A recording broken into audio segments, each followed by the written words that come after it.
Cafenapolítica.com.br e a TV Cidade Livre de Brasília falam hoje novamente de cinema. E vamos tratar do filme Cuba Jazz, que acaba de ser lançado comercialmente em Brasília, do Cine Brasília, e vai até o dia 14, né, Mauro? Até o dia 14. Então, nós temos aqui o diretor do filme, um deles. O Mauro de Deus, que com o Max Salvin, né, fizeram esse filme lá em Cuba. Então, Mauro, eu vi o filme, achei um filme realmente muito interessante. Ele fala muito, se preocupa não só com enfocar o jazz, mas sobretudo com o espírito do povo cubano, que eu acho que foi esse o objetivo que vocês tiveram, né? Sentir como é que vive aquela gente e tal, sobretudo através da música, porque o cubano é essencialmente muito musical, né? A gente vê, eu fui lá, a primeira vez que eu estive lá, acho que foi em 2002, quando eu vi o seu filme, foi a mesma sensação que eu tive. É a juventude se movimentando e todo mundo fazendo música, não é? E, bom, e aí você mostra que no filme também eles não têm essa preocupação de estudar a música, porque aquilo já está no sangue, já está na alma deles, não é? E tanto é que um lá, eu acho que uma professora, diz assim, não precisa de escola para isso, de universidade para estudar isso. Não é bem assim, não é? O que nós descobrimos nesse nosso mergulho em Cuba, com a finalidade de produzir esse documentário, é que existem algumas semelhanças entre uma coisa que é muito típica no jazz, né, que historicamente falando é um gênero que tem inclinação para o improviso, né, para a mistura, e nós identificamos isso no viver do cubano, né, que o cubano, né, que tem um envolto em todo um ideal e cerceado por aquele cruel embargo econômico há décadas.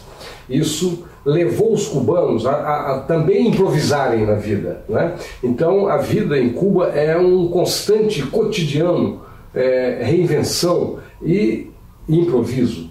Então nós sentimos que aí tinha alguma coisa que dava, né, jazz, né? Se fosse no Brasil daria samba. Em Cuba, na nossa maneira de ver, né, dá um jazz muito vigoroso. Então nós procuramos, né, nesse primeiro período que nós fomos lá para fazer esse documentário, nós procuramos identificar essas duas coisas, né? Como é que o jovem cubano, o jovem músico cubano, se vira no dia a dia, né? Com todas aquelas dificuldades que eles têm na vida cubana em função do embargo econômico do grande império. E nós vimos que eles têm um jogo de cintura, né? Que eles chamam, que é a clave cubana, né? Que eles levam isso com uma temperança muito interessante. E com muita capacidade de fazer da dificuldade uma boa música, né? E no caso o jazz, que era o nosso foco de pesquisa. Então nós encontramos aquela juventude que você viu no filme, falando com muita precisão sobre tudo, sobre todos os temas, né? E aquilo é resultado de uma educação muito primorosa, né? Que é um dos grandes acertos da Revolução Cubana, que foi o investimento maciço. Uma educação generalista, né? Toda. Só que todos aqueles músicos que estão no filme, todos eles cursaram o ISA, que é o Instituto Superior de Arte, que abriga a Faculdade de Música. Né? Só os velhos é que não participaram, que não tiveram a obrigatoriedade de cursar música.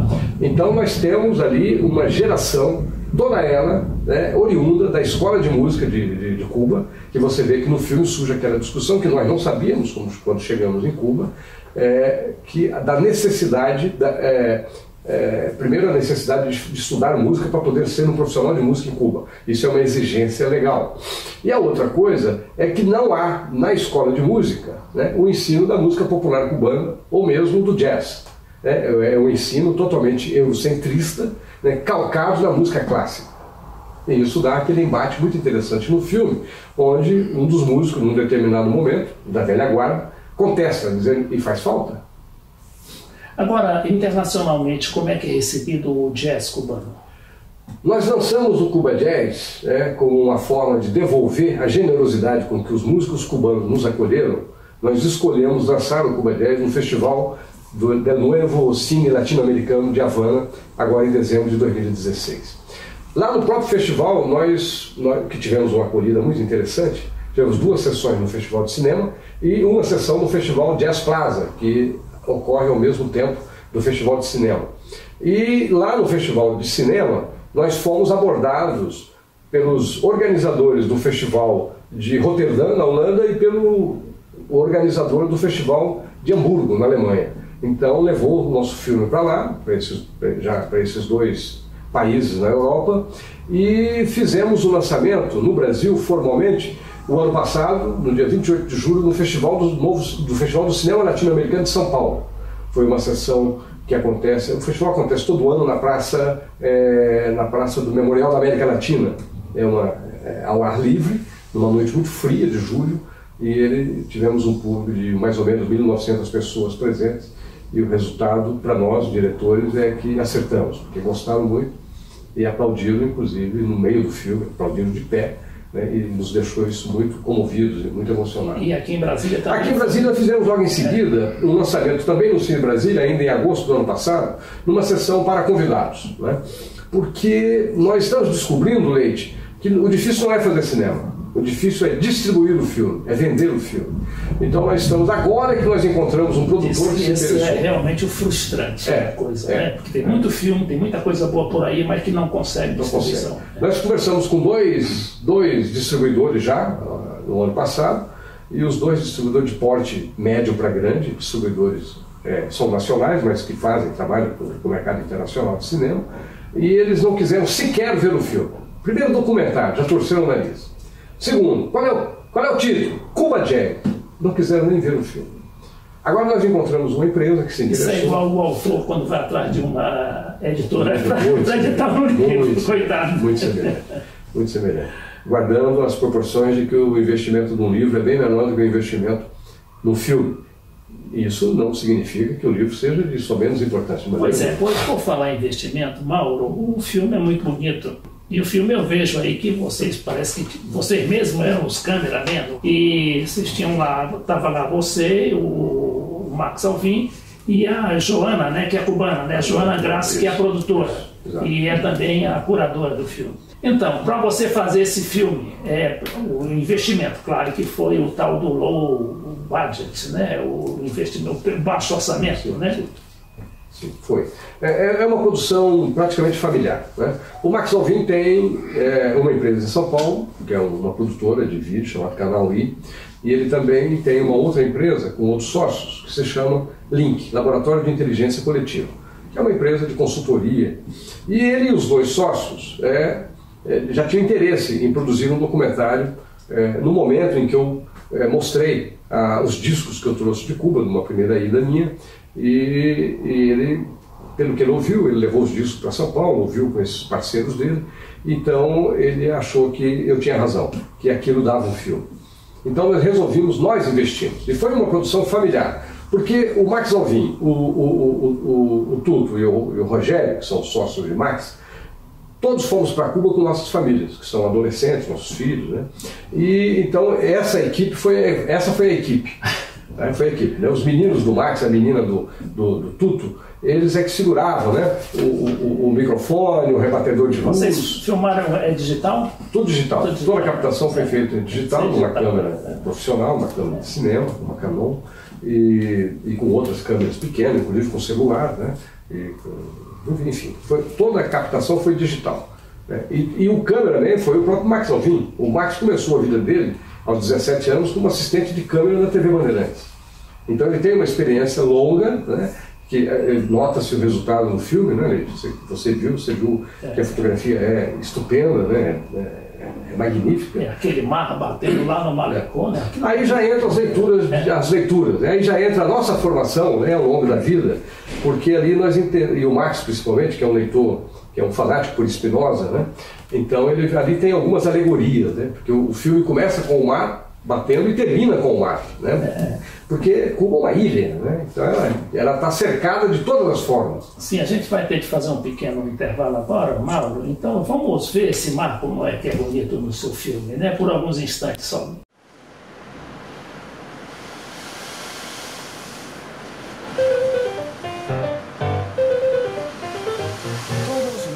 A partir de las 2 de la tarde, en La Zorra y el Cuervo, a buena hora en descarga.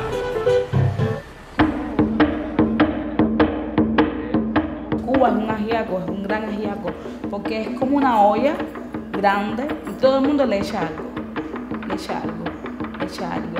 Y de pronto sale un sopón riquísimo de una pila de cosas que no tiene explicación.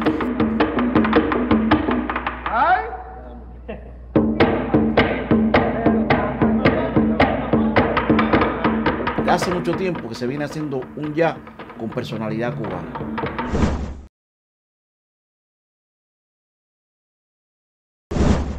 Boa entrevista com o publicitário e cineasta Mauro de Deus, diretor do filme Cuba Jazz.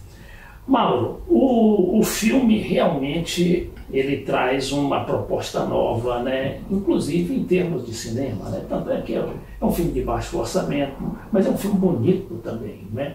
E ao mesmo tempo ele atrai contra si o fato do preconceito contra Cuba, mas todo mundo sabe, indo a Cuba, que é outra coisa. Mas de qualquer maneira a recepção do público foi boa. Eu vi isso pessoalmente aqui em Brasília. Isso tem sido uma boa surpresa para nós, né? Nós cineastas, realizadores, é a receptividade que o filme tem tido, né? Por todas as poucas salas que ele passou, ele tem nos proporcionado prazer, né? Em Roterdã e em Hamburgo nós não fomos, mas as informações que tivemos das sessões de lá foram muito boas também, né? Foi muito bem. Festivais de lá, né? Sim. Em todos os festivais onde o filme participou até agora, o filme sempre foi aceito não na mostra competitiva. Ele está sendo incluído em mostras culturais, que é o que se chama.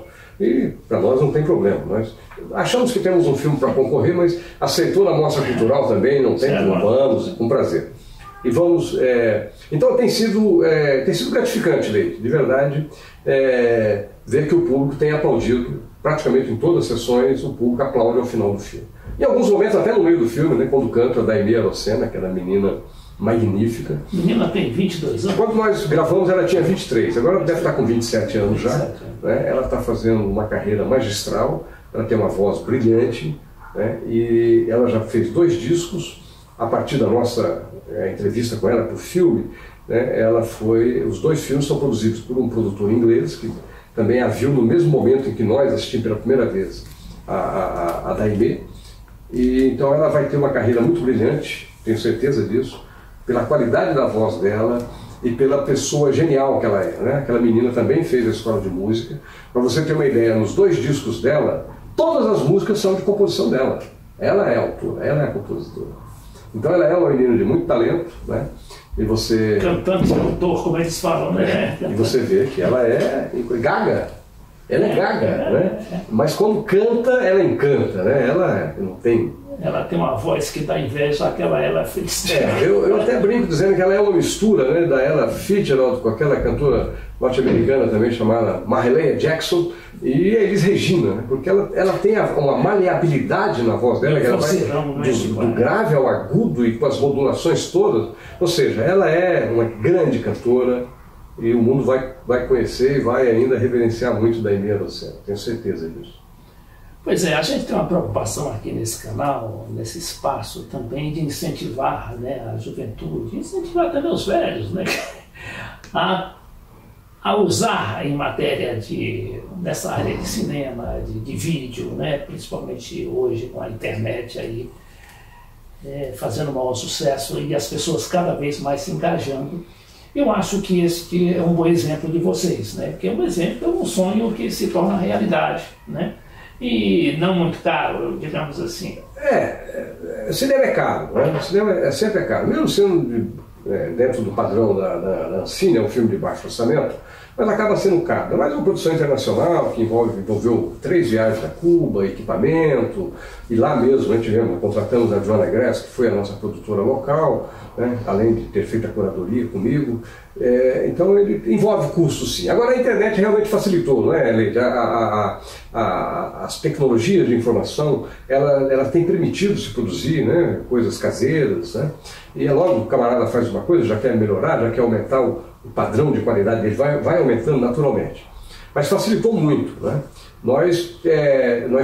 Tanto Max Alvim como eu, essa é a nossa primeira produção cinematográfica, né? E nós fizemos desde o início sabendo onde estávamos nos metendo, né? No ramo documental, que normalmente não se tem um bom mercado para a bilheteria, principalmente no Brasil, que é pequeno, tem ampliado, com certeza, em função das boas produções que têm acontecido. Mas é um mercado difícil, documentário ainda, os distribuidores torcem o nariz, mas nós resolvemos insistimos, porque hoje não é só bilheteria, e principalmente o documentário, não tem a vida numa bilheteria, né? São as outras janelas, né? Que são janelas como os canais pay-per-view, né? Canais a cabo, a própria internet pelo YouTube, né? Tudo são janelas comercializáveis, né? E é onde se espera, e esperamos, né? Tirar, né, o investimento que nós fizemos em um dia, quem sabe, né, com a negociação para essas janelas, que é o que se faz, é usual hoje. Você faz um filme voltado mais para essas janelas, né, do que para a bilheteria. Então, a bilheteria são os grandes blockbusters de Hollywood, né, e outras grandes produções cinematográficas. Agora, sem querer também entrar na mesmice e nem baixar o nível, né? As pessoas também devem ter essa preocupação de agradar, né? De comover, de emocionar o público, né? E o seu filme realmente emociona, né? Eu acho que nós, brasileiros, né, que passamos e temos idade, né, Leite, acompanhamos o surgimento do cinema novo, e nós acompanhamos, né, a trajetória do grande cineasta baiano, Glauber Rocha, que hoje é contestado, né, porque o Glauber não se preocupava muito com qualidade, era um take só e fazia, mas essas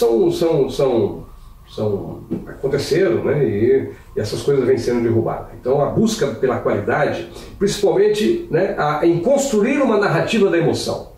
Então você vê, nós voltamos de Cuba com mais de 100 horas gravadas, né, e nós tivemos tempo bastante, exatamente por não termos dinheiro para podermos fazer o que nós pensamos inicialmente, que seria uma série. Resolvemos investir no longa, tivemos todo o tempo, não tinha ninguém no nosso calcanhar cobrando. Então a edição foi feita, sabe, com cuidado, né, para construir o que nós chamamos de a narrativa da emoção, que é exatamente onde pega, onde faz a pessoa se emocionar e tal. Então nós depuramos de todo o material e na edição nós soubemos dosar, né, a música, as entrevistas, as cenas de Havana, né, os momentos que nós chamamos de momentos poesia, né, onde botamos uma câmera fixa e vemos a vida de Havana se desenrolar diante da câmera. Então isso deu esse balanço, né, que acaba emocionando a quem vai assistir Cuba Jazz. Então, enquanto isso, a gente vai ver mais umas cenazinhas do filme, né, justamente as cenas de Havana, para depois voltarmos com a nossa entrevista.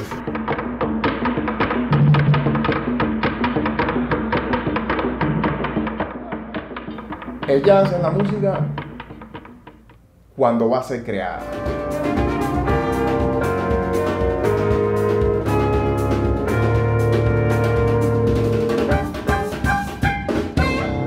Actualmente los jóvenes en Cuba tocan la música con mucho cariño a la música cubana.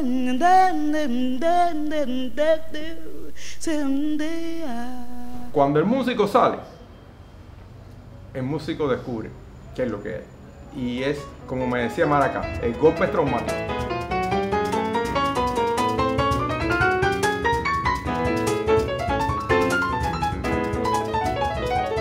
La primera vez que salí de Cuba, bueno, yo había ganado todos los concursos de Cuba y todo el mundo me hablaba así como que yo iba a ganar un concurso también en Italia. Y cuando yo llegué a Italia, apenas fui el 12 creo, o el 14, porque todo el mundo tocaba 1000 veces mejor que yo. Vaya, en un momento de la historia no fue tan malo que nos hayan cerrado.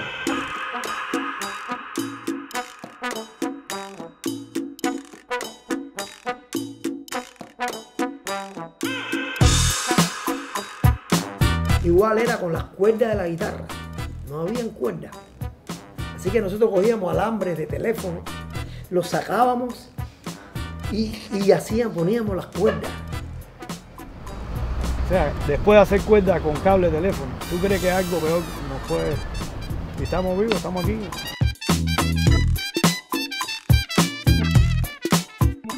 El talón de Aquiles de la enseñanza de la música cubana es que no se enseña música cubana en las academias. ¿Y ha hecho falta? Recuerdo hace 20 años atrás, 25 años atrás, si te atrapaban estudiando música popular, era un gran problema, podían hasta expulsarte de la escuela quizás. En el caso de los pianos decían que eso era maltrato a la propiedad social.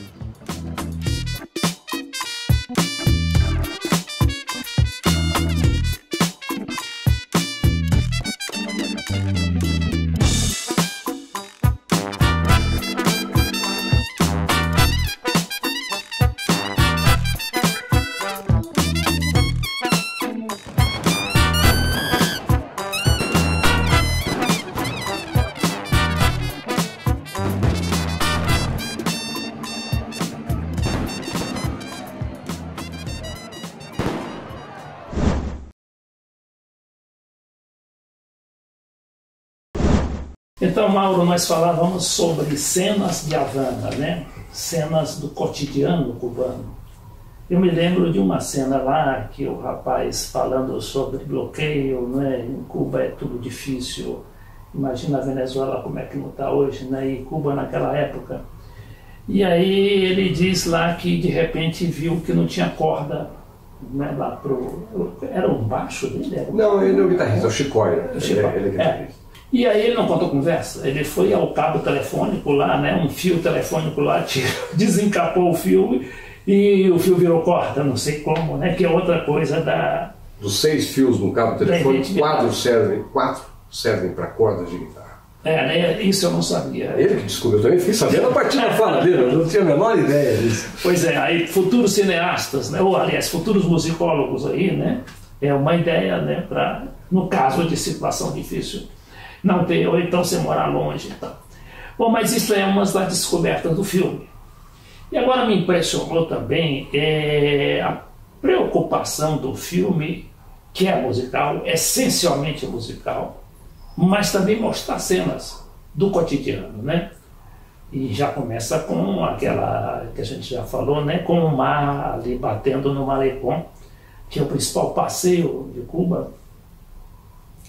E o filme chega a esse ponto de não se preocupar também com detalhes e vai logo aquilo que vocês se propuseram também, conversar com as pessoas e não entrevistá-las ou inquiri-las, né? O que está certo, o que está errado, ou querendo impor, ou querendo obter respostas prontas. Muito pelo contrário, deixa todo mundo à vontade. Foi uma estratégia pensada, deliberada da nossa parte, né? De primeiro conhecê-los e deixar com que eles nos conhecessem.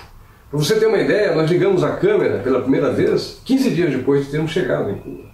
Então, Joana Graz, que é uma produtora de jazz, a maioria daqueles jovens trabalham com ela nos abriu, né, não só os clubes para vermos os shows, mas as casas desses músicos. Então nós íamos para as casas deles, né, bebíamos com ele, tomávamos um trago, um rum cubano. Então nós conseguimos nos mostrar por inteiro, né? sem máscara, sem nada. Nós somos brasileiros interessados, né, em música, interessados em conhecer a vida aqui em Havana, em Cuba, e queremos fazer isso, né, por meio de vocês, né, da música.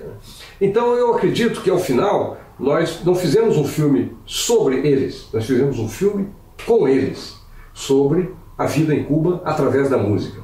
Eu acredito que foi uma estratégia positiva, de bons resultados, porque você mesmo verificou isso, né? Nós não os inquirimos, eles não, tudo que fala, tudo que sai ali foi espontâneo. Lógico que nós tínhamos uma linha de conversa, né, para manter dentro de um padrão de investigação que nós queríamos fazer, né? Mas eles demonstraram, e isso encanta a quem assiste o filme, você vê que eles, a qualquer resposta daqueles jovens, ou mesmo do pessoal da velha guarda deles, né, tem conteúdo. Aqueles meninos têm conteúdo, têm educação, né, no sentido formal da educação, né? Todas as respostas, elas embutem filosofias, né? Eles falam coisas que é difícil você encontrar por aí no mundo. Vai conversar com um músico e o cara te fala com profundidade aquilo que eles fazem, as análises que eles fazem da própria situação deles. E também tem registrado, que você deve ter percebido, né, quando o Chicói, que é o músico da velha guarda, fala sobre as cordas de guitarra, né, que não tinha, especificamente naquele caso, porque devido ao embargo econômico, ele descobriu que nos fios telefônicos ele poderia tirar as cordas da guitarra que ele precisava. Há 5 ou 6 anos atrás ele não falaria isso na frente de uma câmera de televisão. Então, por um outro lado, isso mostra que existe uma abertura realmente em Cuba. né? Muito mais lenta, muito mais gradual e muito mais segura do que foi a nossa no período dos militares. Mas ela existe, e isso no filme está claro, embora o filme não seja um filme, não é um libelo político favorável ou contra Cuba, pelo contrário, né? Mas as críticas existem, elas estão em vários momentos, há críticas ao sistema cubano, né? Mas são críticas que é tão natural que sai deles com uma espontaneidade que ninguém está querendo denegrir nada, né? Na questão da escola, né? Quando o camarada era pego tocando música popular no piano da escola, né? Que ele era enquadrado como aquilo era um maltrato à propriedade social, isso é de dar risada hoje, mas foi uma realidade para eles há 20 anos. Depois o diretor da escola de música fala, isso não existe mais hoje. Então existe uma mudança, ela é perceptível no filme, embora o filme não foi lá para ouvir críticas ou só fazer elogios.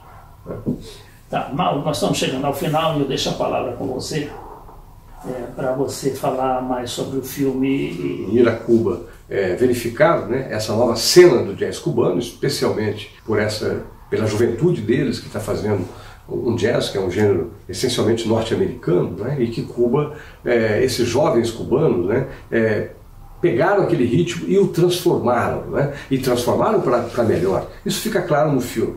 Então eu tenho como resultado de um primeiro trabalho cinematográfico, meu e de Max Alvim, essencialmente, né? Max Alvim é o diretor, Max Alvim foi o parceiro que editou o filme, né? E generosamente me convidou para co-diretor. Então eu reputo a ele, o grande Max Alvim, meu parceirinho magnífico, um falso mineirinho que só nasceu em Minas, foi para São Paulo, onde tem uma carreira brilhante nessa área documental. O Max Alvim é o gênio atrás daquela câmera. Né? E ele me deu esse prazer de estar com ele lá e traduzir, né, as cenas, né, do cotidiano cubano, né, ornada pelo mais vigoroso jazz que se faz hoje no momento, cujo resultado é Cuba Jazz, que está em cartaz no Cine Brasília até o dia 14 e proximamente em algumas telas do Brasil afora, não tanto quanto queríamos, mas em algumas delas. Então, nós terminamos assim a entrevista com Mauro de Deus.